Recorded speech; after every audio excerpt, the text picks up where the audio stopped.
Hello mga Mars! For today's videos ay magluluto nga pala ako ng fish fillet mga mare. Napadaan kasi kami ng aking anak kanina sa Alphamart at may namataan nga ako na crematory doon mga mare. Kaya yan bumili na ako ni rin gagawin kong fish fillet. Matagal na rin kasi ako nagkikraving mga mare sa paggawa ng fish fillet. Kaya yan na nga mga mare, natupad na yung pagkikraving ko, gagawa na nga ako.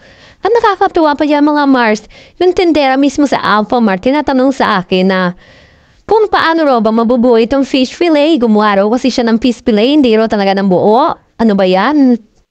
Dahil daw mga Mars, kapag piniprito na niya ay umihiwalay daw yung nilagay niyang ingredients. Ang sabi ko na lang mga mare, para hindi ako mapayat, hindi niya mabuko na ako ay hindi rin marunong gumawa ng fish fillet, sinabi ko na lang mga mare na ito ay ibabad lang naman sa isang cup. Para ito hindi umiwalay, pero ang totoo mga Mars, hindi ko rin alam kung paano ito mabuo.